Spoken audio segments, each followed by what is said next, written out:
c'est l'heure du tirage de la semaine, si je peux appeler ça comme ça, le tirage d'oracle de la semaine. Et alors, j'ai galéré, je vais pas se mentir, j'ai galéré avec mon personnage, etc. Donc j'ai laissé tomber, voilà. Donc de toute façon, quand je fais mon tirage, je regarde pas la caméra, donc autant que ça suffit mon visage. Du coup, mon personnage est là, mais pour faire joli. Ouais, pour faire joli. Limite, il faudrait que je filme mes mains en fait pendant le tirage, mais j'ai pas une lumière de ouf, donc de toute façon, on verrait pas les cartes. Bref. Je ne complique pas du tout la vie, je ne veux pas de coup. Donc, on va faire un petit tirage. Pareil, je vais prendre une, deux, peut-être 3 cartes. Entre 2 et 3 cartes, ça va dépendre un peu de la signification des cartes, je pense. Et on va voir ce qui se donne. Donc, comme la dernière fois, sauf que cette fois-ci en français, ça sera des conseils en général. Des conseils, des manières de voir le monde selon l'autre angle, qui explique comment faire, etc. De l'aide en fait. J'utilise vraiment le tirage d'oracle comme une aide, et pas comme quelque chose qui me dicte ce que je dois faire. C'est vraiment si je suis dans une impasse, ça me dit ce que je dois faire en fait.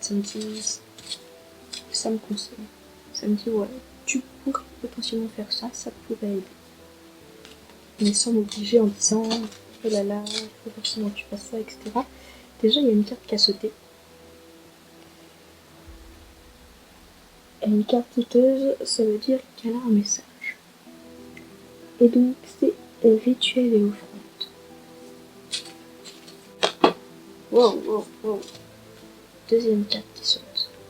C'est rare qu'il y ait autant de cartes qui sautent. On a solitude. Les deux sont dans le bon sens, hein, c'est bien. Donc, je vais essayer d'en tirer une troisième. Déjà, s'il y en a une qui saute, je la prendrai. Et s'il n'y en a pas qui saute, je ferai mon tirage habituel.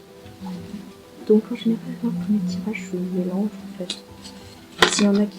Voilà, une carte sauteuse encore. Voilà, j'ai les 3 cartes. Et c'est lisière. C'est la première fois que je la tire depuis que j'ai cet oracle quand même.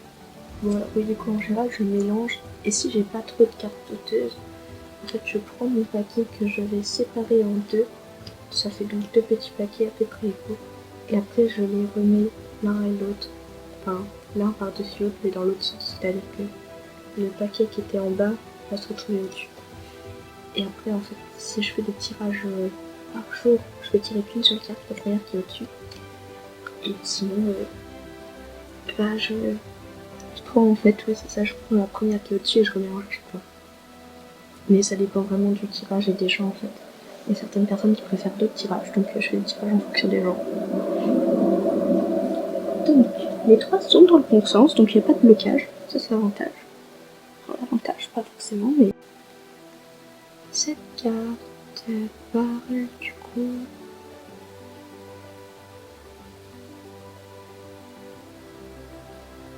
Cette carte parle d'un rassemblement avec d'autres gens, de se joindre à d'autres personnes pour augmenter son pouvoir. Donc une histoire en quelque sorte de pèlerinage dans un lieu sacré, avec des personnes qui ont des intérêts similaires.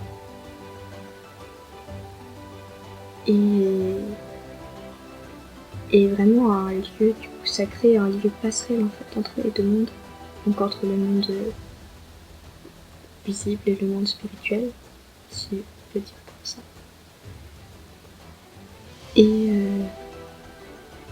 Et donc en quelque sorte de ramener la magie du monde spirituel dans la réalité.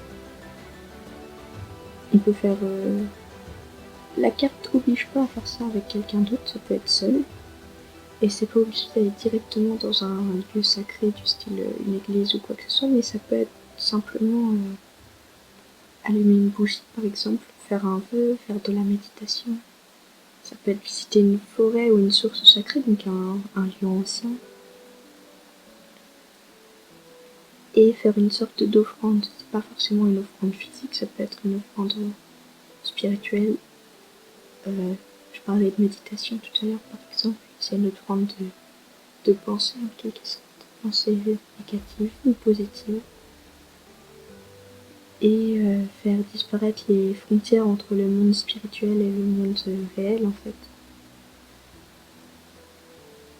Pour pouvoir profiter pendant un court instant d'un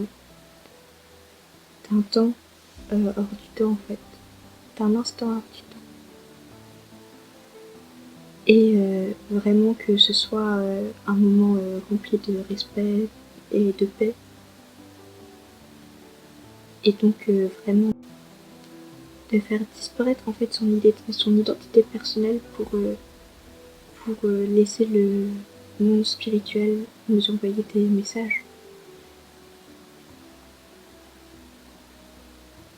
Et de vraiment ramener la lumière positive du spirituel vers le monde réel qui est peut-être en ce moment même dans un état assez négatif.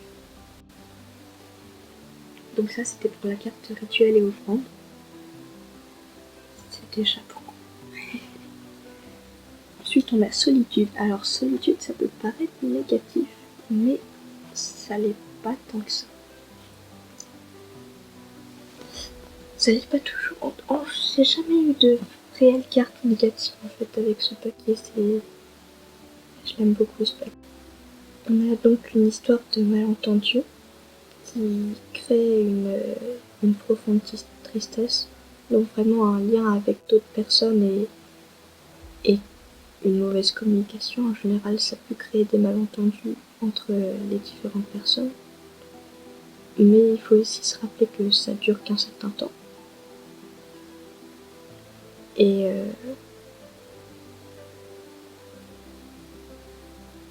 ça parle vraiment de lorsque l'on se révèle aux autres, notamment à ceux à qui on tient en fait. Si on révèle qui on est, ce qui se passe, par exemple, la réalité en fait. Ça peut être extrêmement douloureux d'avoir un manque d'acceptation ou un malentendu à cause de l'ignorance ou de la peur qu'ont les gens en face. Donc cette carte elle vient vraiment pour mettre en avant le fait qu'il faut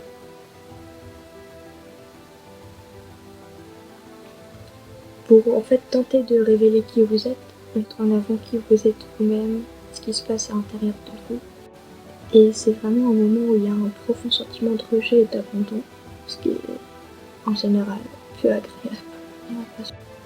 Et il y a vraiment une histoire de temps en fait qui passe. Et à l'aide de ce temps qui passe, justement, il va y avoir du positif qui va venir, avec des nouvelles amitiés, avec une vraie compréhension qui viendra.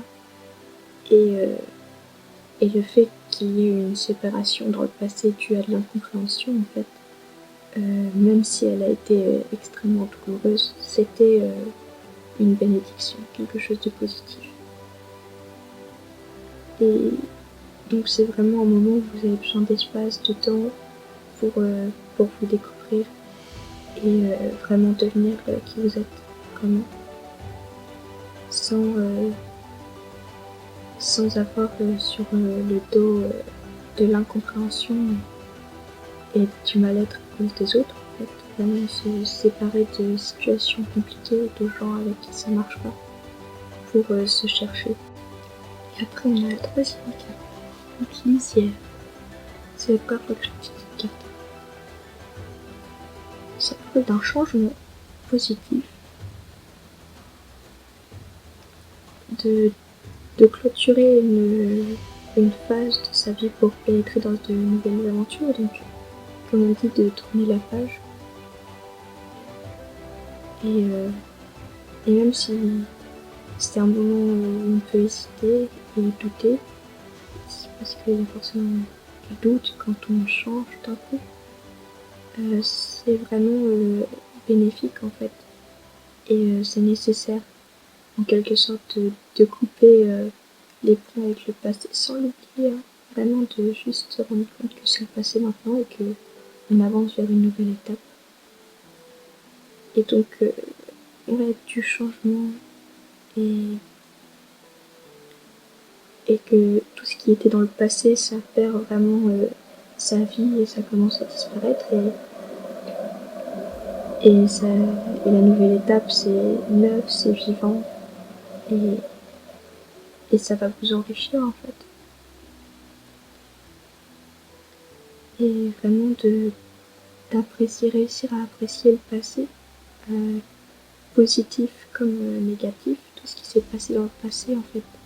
Oublier, pas vraiment oublier dans le sens je m'en souviens plus, mais oublier dans le sens faire la paix en fait avec ce qui est négatif et aussi positif et se dire que ben c'est passé et que maintenant il y a une nouvelle, un nouveau chemin vers l'inconnu, mais positif qui arrive. Et que c'est vraiment une histoire d'inconnu, de mystère, mais qu'il ne faut pas en avoir peur, parce que l'inconnu, de toute façon, il y en aura toujours. Et que c'est vraiment un inconnu positif, donc il n'y a pas besoin de paniquer. Donc en gros, avec ces 3 cartes, on va vraiment se reconnecter avec le spirituel en allant dans un lieu sacré, donc qui est la carte rituel et offrande. Donc se reconnecter avec tout ce qui est sacré et ramener le positif du spirituel dans le monde réel. Peut-être même commencer à s'intéresser au spirituel pour ceux qui s'y connaissent pas. Après, on a tout ce qui est donc solitude, couper les ponts avec les personnes, ou au moins s'éloigner des personnes avec qui ça ne marche pas à cause de l'incompréhension et de l'inconnu en fait, dont les gens ont peur. Et donc vraiment prendre du temps pour soi, pour se retrouver, pour comprendre qui vous êtes vraiment et par la suite créer de nouvelles amitiés dans la compréhension en fait. Des gens qui vous connaîtront dès le départ, tel que vous êtes, et qui vous verront pas en fait changer en cours de la relation. Bien que vous avez forcément changé, mais peut-être pas un aussi gros changement. Et après, et ben, le changement en fait, aller vers l'avant, faire la paix avec le passé et remercier tout ce qui a pu se passer dans l'étape précédente en fait, et se diriger lentement vers la prochaine étape. Même si vous hésitez, même si vous avez des doutes, y aller, découvrir. Parce que de toute façon, ça sera positif. Alors après, je saurais pas vous dire si c'est pour la semaine, pour le mois à venir, si c'est pour les vacances, je sais pas. Mais voilà. De toute façon, je fais des tirages toutes les semaines, donc ça se trouve, c'était pas que pour la semaine, c'était pour tout le mois, et le tirage de la semaine prochaine, ça va ramener d'autres infos pour le mois. J'ai pas de date précise avec mes cartes, mais voilà. Passez une bonne nuit ou une bonne journée en fonction de l'heure à laquelle vous regardez la vidéo, et prenez soin de vous.